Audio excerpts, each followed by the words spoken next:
Praise Lord hallelujah. सभी मसीह भाई बहनों को जय मसीह की। आइए हम परमेश्वर के वचन, परमेश्वर अपने वचन से क्या कहता है। तब कानों ने अपने भाई हम्बलिया को कुछ कहकर, और जब उसने मैदानों में था, कानों ने अपने भाई हम्बलिया पर चढ़ करके उसे घात कर दिया।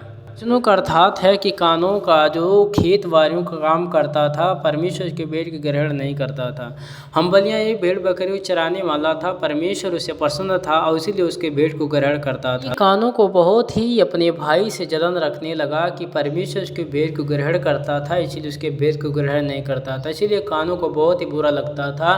इसीलिए कानों ने अपने भाई को चलकर उसने खून कर दिया। ये परमेश्वर का वचन कहता, तब यहोवा ने कानों से पूछा, तेरा भाई हम्बलिया कहाँ है?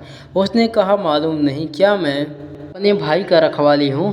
अर्थात कानों जब हम्बलिया का खून कर दिया, तब यहोवा ने कानों से पूछा, तेरा भाई हम्बलिया कहाँ है? तो कानों ने जवाब दिया, क्या मैं अपने भाई का रखवाली हूँ? परमेश्वर का वचन कहता है, उसने कहा, तूने क्या किया है? तेरा भाई का लहू भूमि पर से मेरी ओर चिल्ला चिल्ला कर मेरी दुहाई दे रहा। वचनों का अर्थात यहोवा ने कानों से कहा, तूने यह क्या किया है? तेरा भाई का जो लहू बहाया तूने उसे चिल्ला चिल्ला कर मेरी ही दुहाई दे रहा है। ये परमेश्वर का वचन कहता है, इसीलिए अब भूमि जिसे तेरे भाई का लहू तेरे हाथों से पीने के लिए अपने मुंह खोला है, उसी से तू श्रापित है। वचनों का अर्थात है, कानों जब हम्बलिया अपने भाई का खून कर दिया था, तब परमेश्वर ने उसे श्राप दिया, अब भूमि तेरे ही कारण श्रापित है। तूने अपने भाई का खून किया है, इसीलिए भूमि तेरे कारण श्रापित है। ये परमेश्वर का वचन कहता, तब कानों ने यहोवा से कहा, मेरा दंड सहने से बाहर है।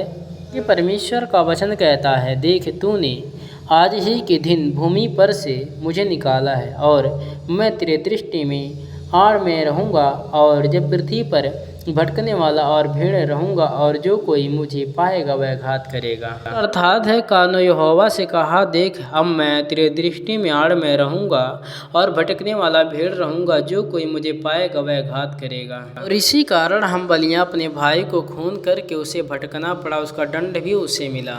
किसी से जलन रखते हैं और किसी के विरोध क्रोध रखते हैं तो उसे क्षमा कर दीजिए और उसे छोड़ दीजिए। ऐसा ना हो कि आपको उसका किए हुए अपराध भुगतना पड़ जाए। आप कहीं उसको घात करेंगे अथवा उसे छोड़ देंगे तो भी अपने ही परमेश्वर से कहेगा और परमेश्वर उसका दंड आपको देगा। आगे परमेश्वर का वचन कहता है, इसी कारण यहोवा ने कहा, जो कोई कानों को घात करेगा उसे 100 गुण बदला उसे दिया जाएगा। और यहोवा ने कानों के लिए एक चिन्ह ठहराया, ऐसा ना हो कि कोई इसे पा करके उसे मार डाले। वचनों का अर्थात यहोवा ने कानों से कहा, जो तुम्हारा घात करेगा उसे बदला दिया जाएगा। इसीलिए यहोवा ने उसके लिए चिन्ह ठहराया कि ऐसा ना हो कि कानों को भी पकड़कर उसे मार डाले। कानों ने अपने भाई का लहू बहाया, उसका दंड यहोवा ने उसे दिया। अगर आप भी किसी अपने भाई को सता रहे हैं तो किसी को सता रहे हैं, छोड़ दीजिए, क्योंकि परमेश्वर ये नहीं चाहता कि आप किसी को सताएं और अच्छा